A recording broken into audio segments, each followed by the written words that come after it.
We used AI to create a conversation between two different opinions, arguing about the biggest question on Earth. Does God exist? God is everywhere. The real question is how to understand to reach Him and how He reaches you. Of course God doesn't exist. You can't see Him, you can't feel Him, and He doesn't answer anything. Stick around. This talk goes deep into what we believe, the pain we see, and whether life still has meaning when things don't seem fair. When you hear that a child died in pain or a whole village has no food because there's been no rain, something inside you just breaks. You feel like yelling at the sky. If there really is a God, then where is He? Let's stop avoiding the real question. If God is so powerful and so good, then why does He let innocent people go through such horrible things? Like babies dying in earthquakes, or kids getting cancer before they even get to grow up. Are we seriously going to just say, everything happens for a reason? Because honestly, that kind of mystery talk won't help a mom whose child just died. I'm not here to give empty sayings, but have you ever thought that maybe suffering is part of being truly alive? Like how a doctor may hurt you during surgery, but it's to save your life. It doesn't feel kind, but it is. Just because we don't get why something happens doesn't mean it's meaningless. Maybe we're just not seeing the big picture. Even in our own lives, we often grow the most from hard times. What if that's true for everything? Yeah, but a surgeon asks for permission and uses medicine to stop the pain. God doesn't ask, doesn't explain, doesn't even show up. Kids are trafficked, people are killed in wars. And He says nothing. A surgeon shows up and tries to fix things. God doesn't even leave a note. Saying there's a bigger plan feels like an excuse to avoid the truth. Either God can stop this suffering, but chooses not to, which makes Him cruel, or He can't, which makes Him powerless. Which is it? Let's be real. This isn't only about God, it's about the pain itself. You're hurting because it feels so empty. But maybe avoiding pain isn't the most important thing in life. Love, kindness, deep understanding. They all come from going through tough things. We're not made to understand everything with our small minds. If we could understand it all, then God wouldn't be God. He'd just be another human idea. And maybe what feels like silence from God is actually an invitation to listen differently. So you're telling me that war, rape, terminal disease, all of that is somehow for our growth? If a person made a setup like this, we'd call that person evil. Just because we can't put God in jail doesn't make it okay. Saying it's for a higher purpose sounds like emotional manipulation. It's like telling someone who's in pain, you wouldn't feel this way if you truly understood, while they're still suffering. You're turning their pain into some kind of deep art, when what they really want is fairness. That's a strong point, but I still think it's missing something. You want justice, but justice means there's a right and wrong. If there's no bigger meaning, then pain is just random, just noise in a cold world. But you're angry because deep down, you believe it shouldn't be this way. That belief, that cry, is actually pointing to something beyond all this. If the universe has no reason and no moral rules, then why do we care so deeply about suffering? That pain you feel, it might actually be something holy. Holy? No. That pain feels like being betrayed. It's the voice inside screaming, "Where were you?" while everything burns. And calling that sacred doesn't make it hurt less. Go say that to someone who was attacked and told afterward, God had a reason. We're not looking for deep meaning. We want someone to be held responsible. If God is behind all of this, then He's got some explaining to do. Yes, Dri, and that scream for answers matters. That longing for justice, for fairness, for dignity. It means something. It's not just in your head. Those deep cries come from somewhere real. Suffering doesn't prove God isn't there. It shows that in our hearts we're reaching for something more. If love and goodness are truly real, then maybe God is too. Because something has to be behind this deep wish for justice. Without that, pain is just pointless. But what if that heartbreak you feel is actually a sign? Then what I really want to know is this. If pain has meaning, if suffering is a message, what are we supposed to think when heaven stays silent? When we pray and hear nothing back? Is anyone even out there? And that's only the start, because then we have to ask, if God is truly gone, can goodness still survive? If there's no God, then can anything still be truly right or wrong? Or is morality just a trend that people follow, pretending it's something bigger? Let's take a closer look at what happens to right and wrong if there's no God behind it. Here's what confuses me. If there's no God who gives us rules, then what's stopping morality from just being a fancy name for what's popular? One time in history, slavery was normal. Later, it was called evil. Different places have different ideas about what counts as murder or honor or rights. If we say there's no God, aren't we just pretending that right and wrong are real? Like pretending there's gravity when we're floating in space. Without something solid to hold on to, right and wrong might just be made up. Nice ideas, but not real. That only matters if you think right and wrong have to come from some powerful being. But maybe morality doesn't need a God to exist. Maybe it comes from being human. Like empathy, we feel bad when others are hurting. Even little kids get upset when candy isn't shared fairly. These feelings aren't random. They helped our ancestors stick together, work as a group, and survive. Just like we don't need a fire god to explain how fire works, we don't need a god to explain why we care about other people. But evolution is about staying alive, not about being good. A cheetah doesn't feel bad when it catches a gazelle.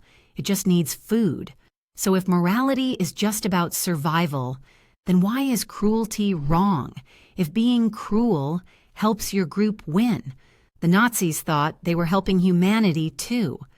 If biology decides our morals, then even things like genocide could be called helpful to a group. Without a higher rule, how can we say anything is truly evil, not just something we don't like? You're missing how deep our need to work together really is. Morality isn't just about surviving. It's about living in groups. We evolved to feel things like guilt, shame, and love because those feelings helped people trust each other. Over time, those emotions helped build our values, our laws, and our beliefs about justice. Yes, people do bad things and make excuses. But history also shows big steps forward, like ending slavery or fighting for equal rights. These changes didn't come from heaven. They happened because people cared and tried. The roots of goodness are in us, not perfect, but growing.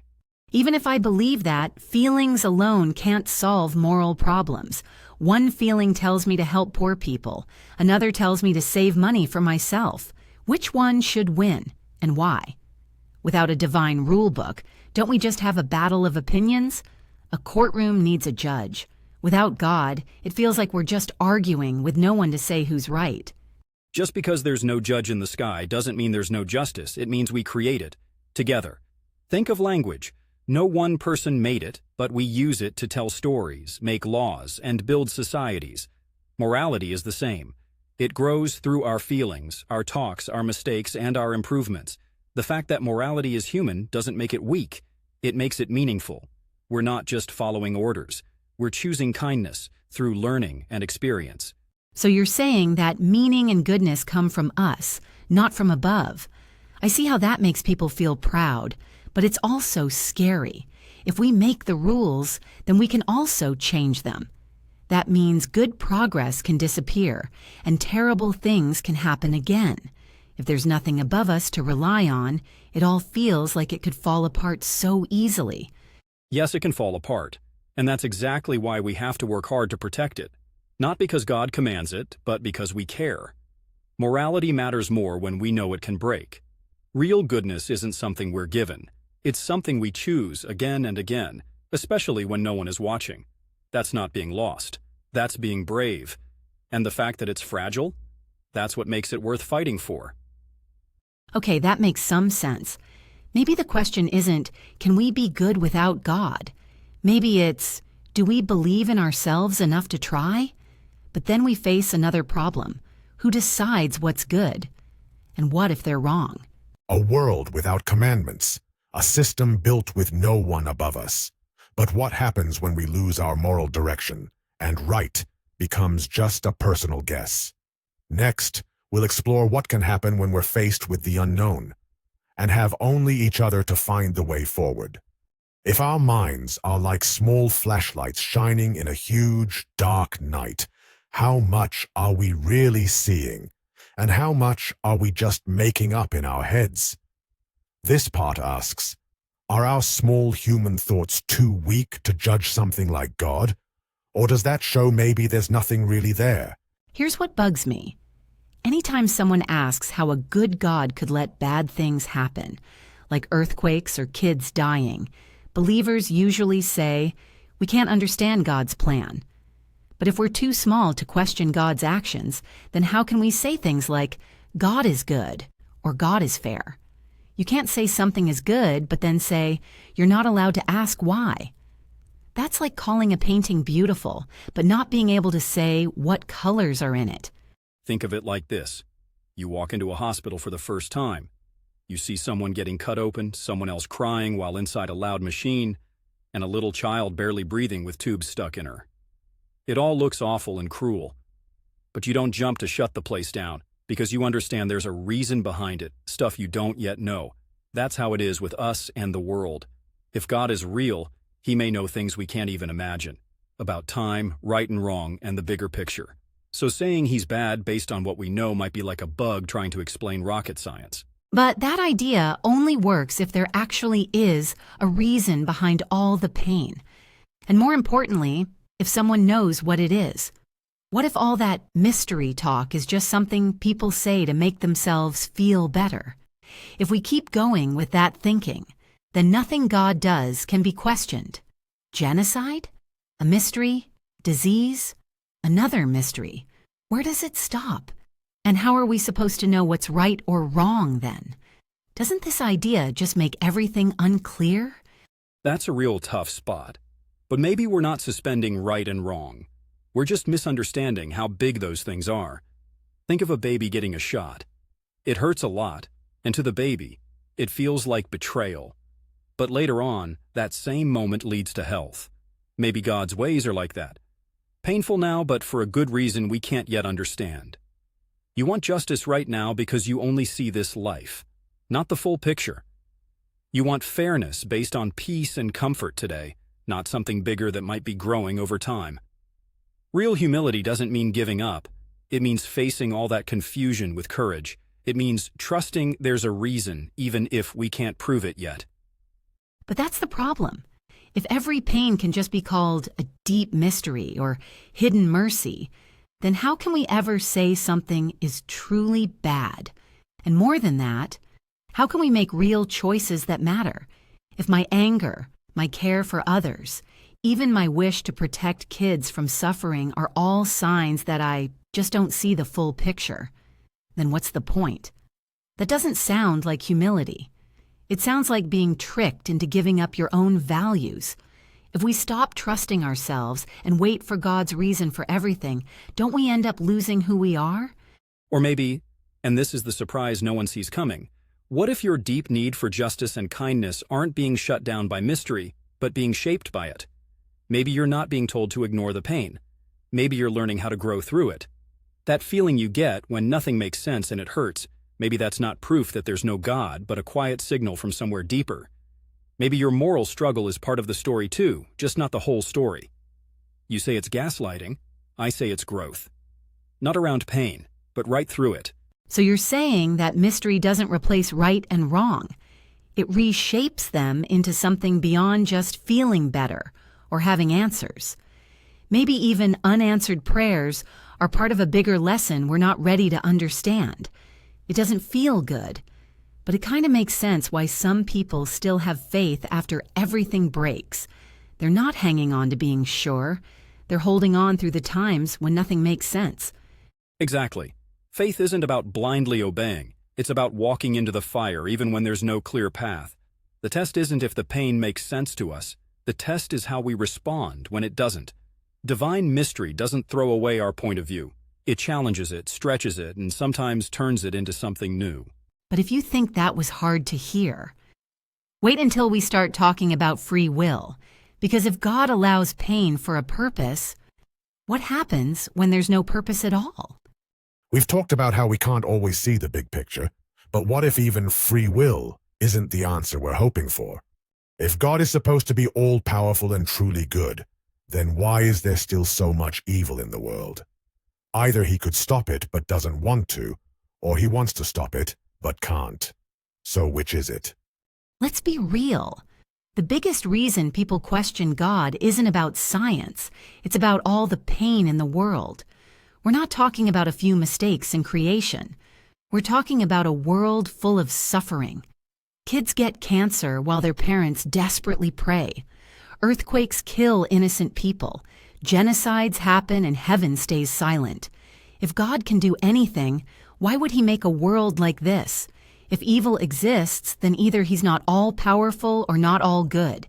You can believe in God's love or his power. But it's hard to believe in both. So what are we willing to give up to keep believing? But this argument assumes that a perfect God would make a world with no pain at all. No wars, no heartbreak, no betrayal. But would that still be a world where real love exists? Love only matters if we choose it freely. And if we're free to love, we're also free to hurt. Imagine a world where everyone is programmed to be kind, like robots. That's not real goodness. That's just following code.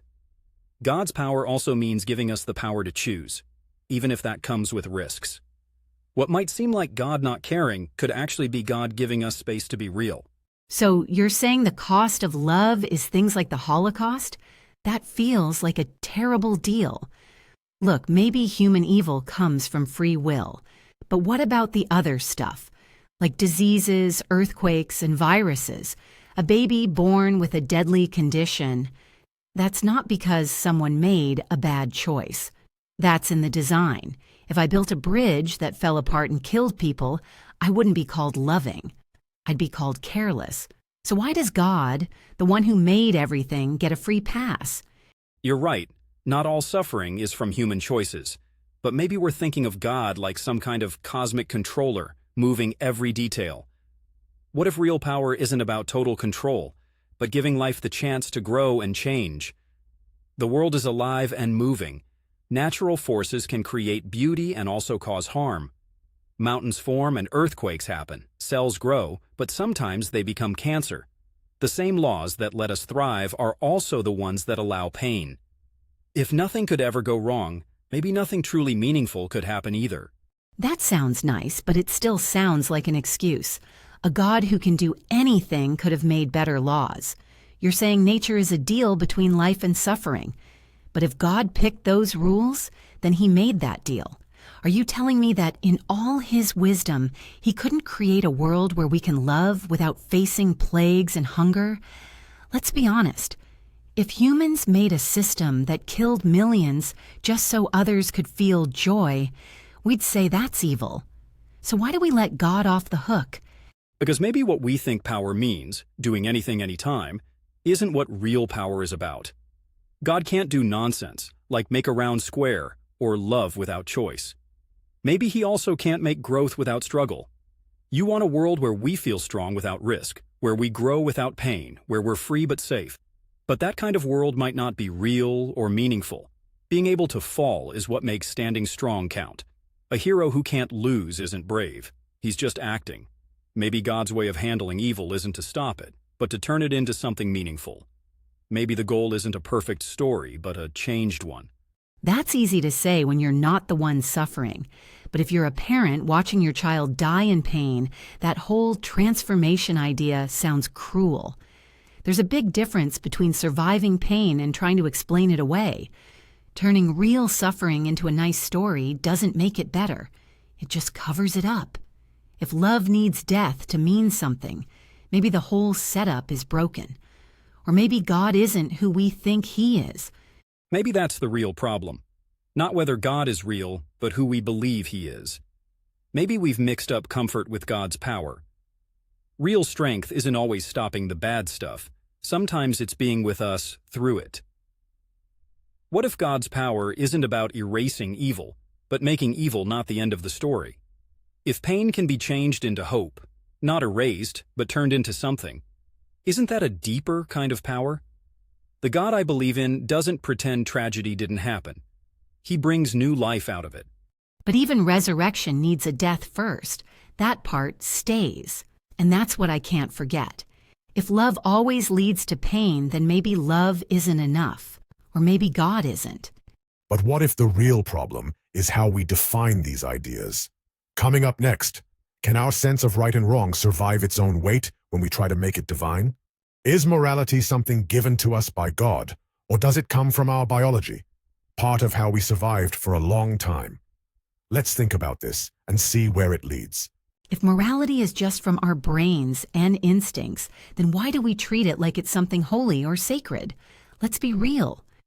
If right and wrong are just things that helped humans survive, then horrible acts like rape or genocide could be seen as okay in some situations. That idea is scary, and it should be. But feeling scared is just a reaction. Why do we feel that horror? Maybe it's because deep inside we believe that good and evil are real, not just made up by chemicals in our brains. But just calling something real doesn't make it real. Imagine this. A long time ago, some group of people might think being kind was weakness, while others believed it was strength. We may have gotten both thoughts from them. That's why our morality can feel confusing. You think we need God to explain our sense of right and wrong, but maybe our conscience is just something left over from decisions that helped our ancestors survive. Morality doesn't have to come from heaven. It could just come from living in groups and remembering what worked. You don't need God to feel bad for doing something wrong, just a memory and a human heart. But there's more to it. Real morality is about doing what's right, even when it's hard. Look at a soldier jumping on a grenade to save others.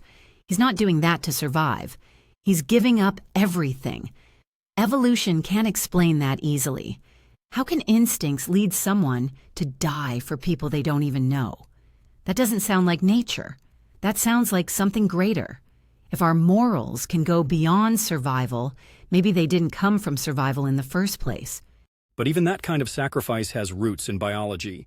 In many animals, helping the group helps everyone survive long term, so even heroic acts can come from group survival. Let's look at another problem. If we say God is the reason for morality, then what if God tells people to do something terrible? History shows lots of harm done in God's name. If God defines right and wrong, then anything he says becomes right, even awful things. Is murder wrong because it really is, or just because God says so? You're bringing up an old question, but here's how I see it. God doesn't follow morality. He is morality the same way a fire doesn't follow heat. It is the heat. So if goodness comes from God's nature, it's not random. We humans are not perfect judges. When we see something terrible, what gives us the right to say it's bad unless there's something unchanging, something solid behind our feeling? Without a higher truth, we're just guessing and using fancy words to cover it up. But morals change. In the past, people thought slavery or child marriage were fine. Now we all agree they're wrong. That didn't happen because God changed. It happened because people did. The more we learn, the kinder we become. If morality were fixed, how come it changes? Maybe God's rules weren't rules after all, just old ideas written down. The only guide we really have is whether something helps us live together without hurting each other. So you're saying all our deepest values, love, justice, courage, are just instincts that evolved over time? That's a sad thought.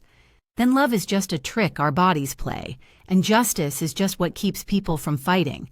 But that doesn't match how people really feel. We cry for strangers, fight for truth, and even die for others we'll never meet.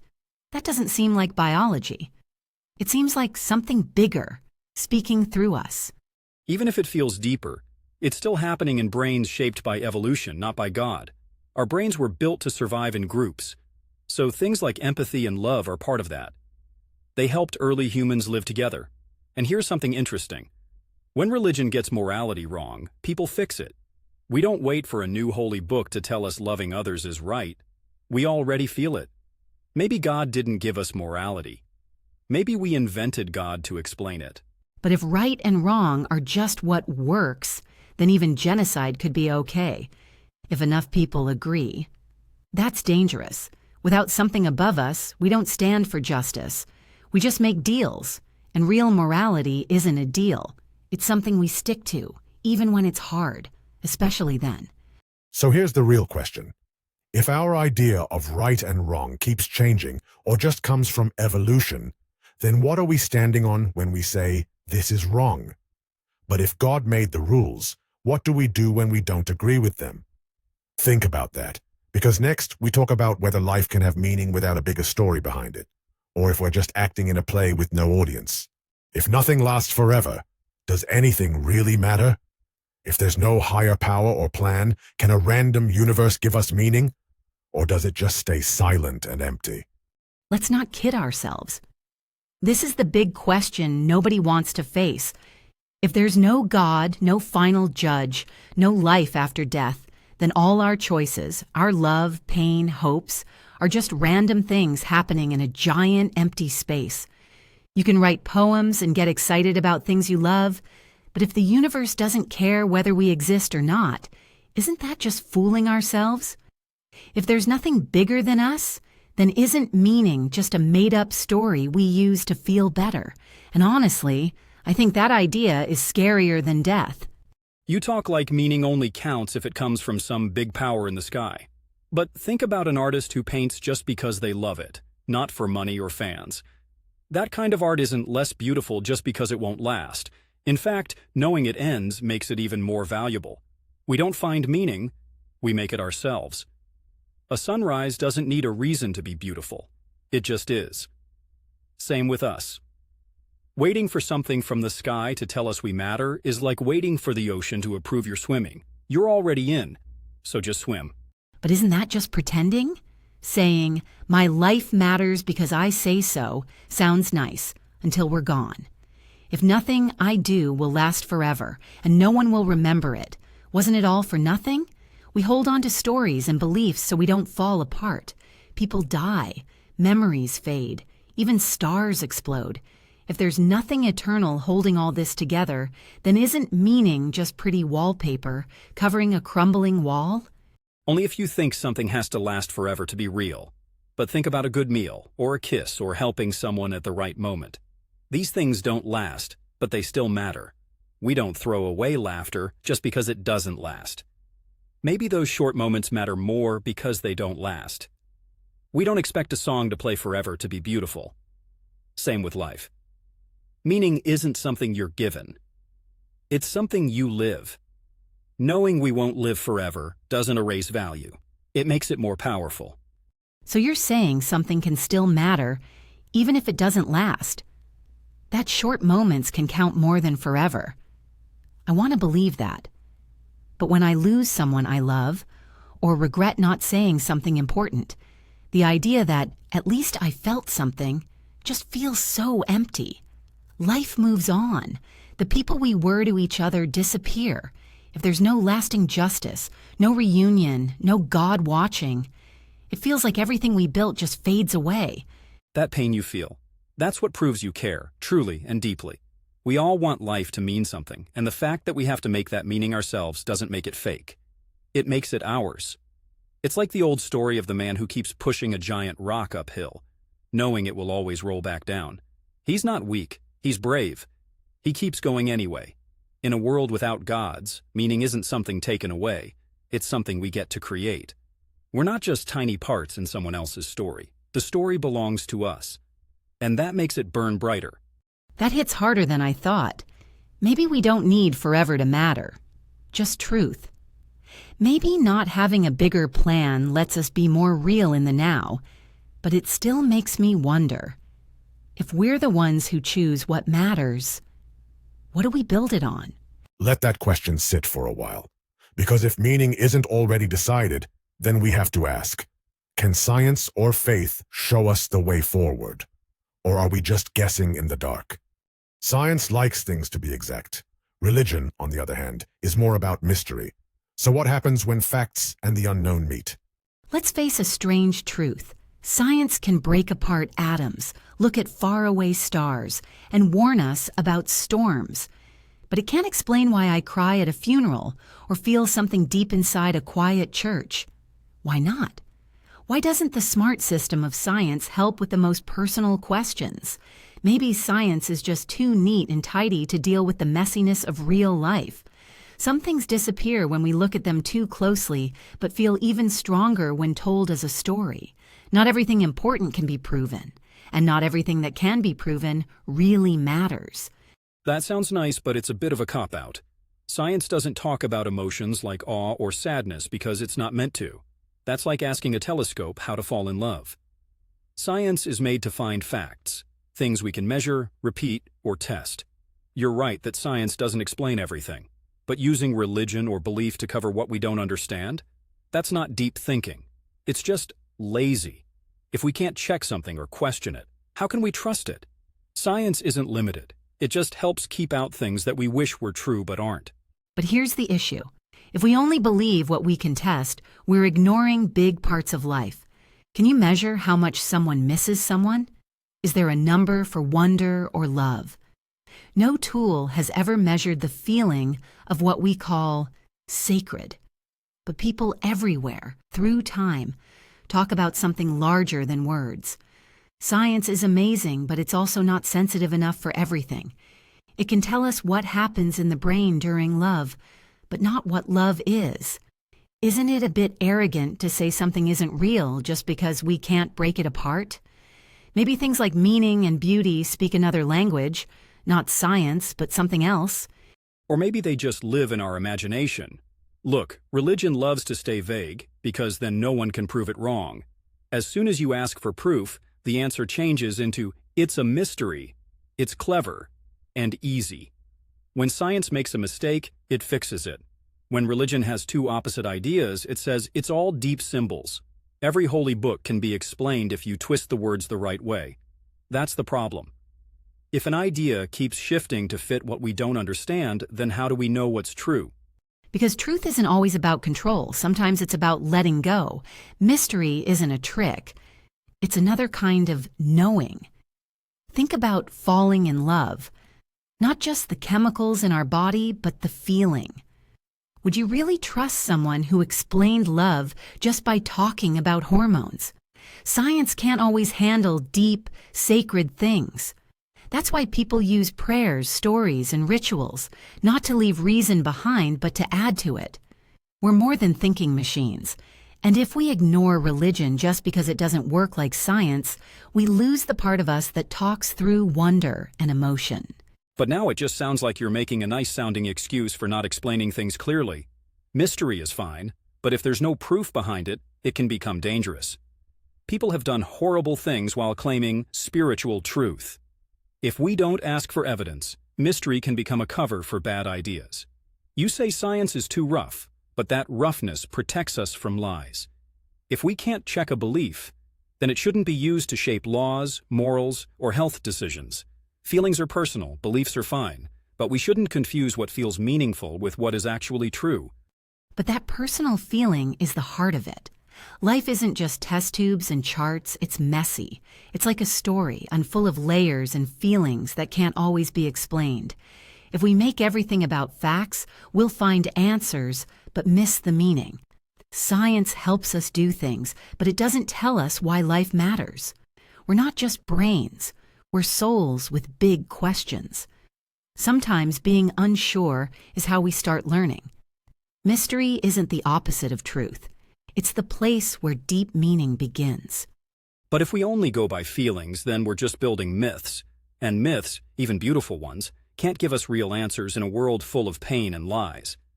If every belief is true in its own way, then maybe none of them are really true. Science might seem cold, but religion can be slippery. And today, with so much false information out there, we need clear truth, not just nice mystery. Wonder is lovely, but if it stops us from asking hard questions, then maybe we need to wonder what it is we're really following. But that's only the beginning. Because when everyone says they have the truth, who do we believe? And how do we know whether their light guides us forward or leads us blind? If God wanted to show people the truth, why did he do it in so many different and conflicting ways? Let's look at how divine messages can seem confusing when they don't line up. Here's the problem. If one religion is fully true and correct, then the others must be wrong, or maybe even misleading. But think about it. People all over the world believe in completely different spiritual paths, and they all think their beliefs came from God. That's not just a small issue. It's a loud mix of ideas. If God wanted to show us truth, why make it so hard to understand? Why spread it out over different cultures, languages, and time periods in ways that don't always match? Maybe we're looking at this the wrong way. You're thinking of Revelation like a school lesson, clear and direct, but maybe it's more like music, different sounds all pointing to a deeper, wordless feeling. Look at the main ideas in different religions. Love, fairness, kindness, something greater than us. They often come from the same place, but look different depending on where and how people live. Like sunlight going through a rainbow. The same light, just split into many colors. What looks like disagreement might just be different ways to connect with the same deep truth. That sounds nice, but it doesn't really solve the problem. Some scriptures don't just offer different views. They say completely opposite things. One book says Jesus is God. Another says he wasn't even killed. That's not just different styles. Those are totally opposite beliefs about what's true and what matters. If we act like both are equally true, then we might end up treating all of them like old stories instead of real claims. At some point, don't we have to decide which one is right? That's a good point, but maybe you're expecting spiritual truth to be perfect and exact, like a law or a contract. Maybe it's more like a deep story, meant to change how we live, not just tell us facts. A story can be powerful without being 100% historical. Maybe the contradictions are not because God is unclear, but because humans are trying to explain a huge mystery using small, limited words. The message is from God, but the delivery gets messy because we're only human. That doesn't mean it's not real. It just means we're still trying to understand. Okay, but people don't just live with slight differences. A Sufi in old Persia, a monk in Thailand, and someone in the American South today don't just think in different ways. They live in completely different worlds, and they're often told that how they believe decides what happens to them forever. This isn't just about feeling inspired. It's about being saved. So if all these beliefs are reflections of God, why do they cause so much conflict and fear? Because people often focus more on the outer layers, the rules, the names, the customs, than the deep meaning behind them. People want to be sure they're right, so they hold on tight to their version of the truth. But real revelation isn't just for one group. It's open to everyone. You can be honest in your faith and still not have the full picture. That doesn't make your belief wrong, it just shows that the truth is bigger than any of us. Maybe God didn't give us all the answers, just enough light to keep moving forward. And maybe all the different religions don't mean God is unclear. Maybe they show that no one tradition can hold all of God's mystery. So you're saying that disagreements don't mean there's no truth. They show that our understanding is limited, that maybe religion isn't a strict plan full of exact answers, but more like a big, ongoing conversation with something we don't fully understand. And maybe what we thought was the point, being certain, was never really the point at all. And that little crack in our certainty. Maybe that's where the wonder begins. But maybe wanting a fixed answer so badly is what's stopping us from really seeing the truth. Everything we see had to start at some point. But was that start because of God? Or was it just bound to happen? Let me say it simply. If everything needs something else to exist, if every effect has a cause, then at some point there has to be something that just exists by itself. If not, we're stuck in an endless chain of causes with no real beginning. So the real question is this: what started everything? A powerful, smart being, God, or nothing at all? And nothing can't make a universe. Or maybe it was something. We just don't understand it yet. You're calling it God because we haven't figured it out. Why can't the base of everything be more like a force, like gravity or some physical law, or just something that is? Also, where did your God come from? If he doesn't need a cause, why can't the universe be the same? You're giving God special treatment and not letting nature have the same rule. That's not fair thinking. Nice try, but here's the problem. The universe isn't something that had to exist. It could have been different, or not existed at all. That shows it depends on something else. God, by what we mean, isn't like that. He doesn't depend on anything. He just exists. He has to. That's the difference. You think it's fine that energy or matter just appeared out of nowhere, but it's too much for a smart mind to create it? That seems like you're choosing what's easier, not what makes sense. And you're just playing with words. Saying God just has to exist isn't really an answer. It's just a way to stop the questions. What proof do you have for that? None. You're just calling your favorite mystery necessary, so you don't have to explain it. Maybe mystery doesn't mean there's a God behind it. Maybe it just shows we don't know everything. And we should be okay with saying, I don't know, instead of making up someone invisible to make ourselves feel better. If you're okay staying in the dark, that's up to you. But people build telescopes and ask big questions because we want to know more.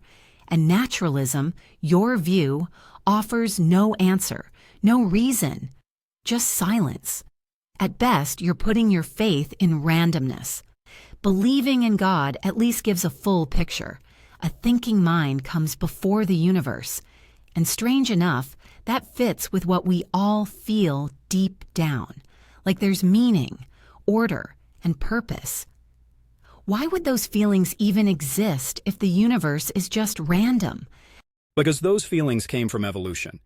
We developed them to survive, not to figure out deep truths. Logic, math, those are just tools we use, not clues that there's a mind behind the universe. Purpose? We made that up so we don't feel lost.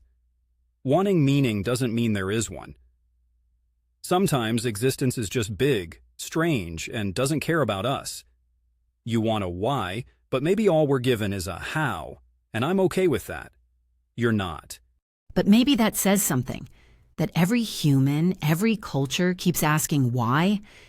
Maybe we're built to look for something greater. You can say it's just instinct, but maybe it's more. Maybe it's a hint, like we're hearing something calling us.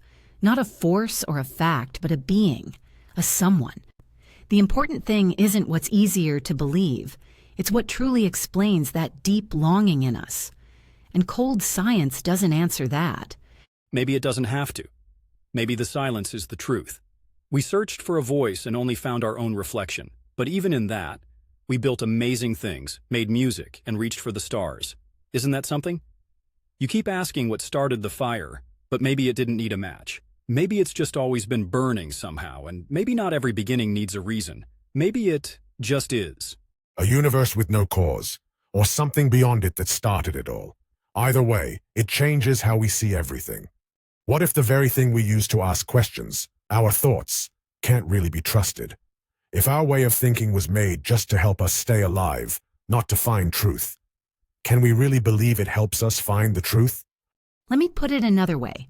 If we don't trust reason, how do we even begin to doubt anything? You can't cut off the tree branch you're sitting on. Reason isn't just another tool in our head. It connects us to something bigger, maybe even to God. Think about it. Math, logic, the way we can think about things we've never seen. That doesn't seem like something a jungle animal needs to survive. Maybe those are signs that reason comes from something greater than just nature. Isn't it stranger to believe reason came from accidents and randomness? Or maybe you're just making reason sound more special than it is. It didn't fall from the sky. It slowly developed as we evolved. Our minds play tricks on us all the time, with bias, bad memory, and more. And you think that's divine? No. Reason helped us stay safe, escape danger, find food. It's like a flashlight in the dark, useful but not magic. And sometimes we confuse the light with the truth. But if our thinking only came from random survival, why should we believe anything we think, including the idea that it's just evolutionary? You're using a brain meant for hunting to talk about deep ideas. That's like using a spoon to study atoms. Ideas like math, beauty, right and wrong, they go beyond survival. So where did they come from? Why do they seem true across all people? Maybe there's something more going on. Saying it's all just brain errors makes us seem like animals pretending to be deep thinkers. Or maybe we're just clever animals doing our best.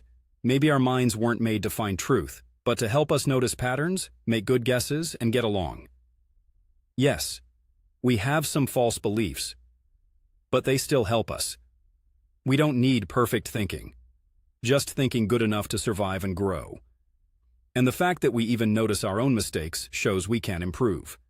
That's not a sign of a perfect plan, just trial and error over time. Our minds aren't carved in stone. They're more like rivers, changing, adjusting, learning to avoid lies. But you just admitted that we live in a world full of mental tricks. That should scare us, because what if even the ways we try to fix our thinking are also broken? Like trying to fix a machine with tools made from the same broken parts. Imagine fixing a plane while flying it, using parts that might not work. At some point, you either believe there's a better design, or you crash thinking everything's just noise. Or you keep flying, knowing bumps and shakes are part of the ride. Let's be real. Even if reason came from something perfect, we still need human brains to understand it. People read holy books. People have visions. Even those come through our human minds. So whether you think reason comes from God or nature, you're still seeing it through the same imperfect brain. And maybe that's okay. Maybe that's what makes it special. Humans trying to find truth, even with broken tools, that's not weakness. That's brave. So you're saying we can still move forward, even if our tools aren't perfect? That we're not just lying to ourselves, but actually improving? That's kind of hopeful, but also scary, because it means we're like blind artists, shaping meaning without knowing if we've made something real or just a mess. Exactly. Just because our thinking is flawed doesn't mean it's useless. It means it's human. The trick isn't trusting it fully. It's learning from both its strengths and mistakes. Like using a cracked compass, it might not point exactly north, but it still helps us move in the right direction. That's both scary and comforting, because now I wonder, if everything we believe was shaped by brains we didn't choose, how can we ever really know who we are? We look for truth with tools that sometimes trick us, and still we keep trying. But maybe the biggest lie is thinking we've asked all the right questions. You've heard every side. Faith has pleaded. Logic has made its case. But when things go quiet, one question remains. What now? One last spark in the middle of all this talk? Where do we go when we're no longer sure about anything, but we still want to find meaning? So here we are. After all this arguing, tell me, if life is just atoms and instincts, no plan, no one up there listening, what's the point? Why do we care about justice? Why do we cry for people we don't know or feel pain when life is unfair? If there's no God, why does life still feel like it means something, even when it hurts? You're telling me it's all random? Just chaos and people pretending it matters? Funerals, prayers, promises, just our brains making noise? And what if that's true? What if that deep sadness or beauty we feel isn't proof of some bigger design, but just part of being aware? We don't need some being in the sky to feel love, pain, or loyalty. Those feelings come from the same part of us that helped us survive. Maybe it means more that we chose to make love important, not because someone told us to. Maybe sadness isn't some message from heaven. It's the cost of knowing we don't last forever. And still, we keep going. We keep looking for meaning. That could be even braver than believing in something already written for us. But doesn't that make you feel scared? If it's all just made up, the meaning, the rules, the stories, then anything could be allowed. Who decides what's right or wrong? If there's no higher truth, how do we keep people from just giving up or doing harm? Isn't that a dangerous kind of freedom? Only if you're scared of being responsible. But the hard truth can also be the most freeing. If this life is all we get, then it matters even more. There's no reset button, no judge at the end, just us trying to do good in the dark. That's scary, sure, but it's honest. We don't do what's right because we fear punishment. We do it because we've seen what happens when people don't care. We make our own rules, learn from our own mistakes. We don't need a voice from the clouds when quiet care still shows up. So you're saying we don't need God for goodness to exist, But even what you're saying, being better, choosing kindness, still sounds kind of holy. We call love sacred, and we admire people who stay honest or give up things for others. Why do we talk that way if we don't feel like something bigger is behind it all? Your view still uses the words of belief. Maybe you haven't lost faith. Maybe you just call it something else. Or maybe we've moved past the labels. Maybe our talk of God, heaven, and meaning is just us seeing ourselves in the stars. But what you call divine, I call human. The same brains that fear losing everything are the ones that let us love, feel art, and save strangers. If you want to call that God, that's okay. But I'd rather just enjoy the wonder without needing answers. Let mystery stay mystery. Still, I believe. Not in lightning from the sky or ancient laws, but in something small and quiet. A feeling you can't explain. A little pull inside when the world feels still. I think your doubts are real. But so is my faith. Maybe we're both looking for the same thing, just from different sides, and neither one of us has made it to the top yet. So maybe the question was never, is God real? Maybe it's, can we live like he might be, even when we're not sure? Can we carry meaning even if it doesn't last forever? Maybe believing is more about how we see ourselves, and maybe doubting isn't giving up. Maybe it's where things really start to open up. Some people look for heaven, others try to create it here. But this feeling, this pull, this hope, this question, it's what makes us human. And that's when everything changes, because these kinds of talks never truly end. They just become the life we decide to live.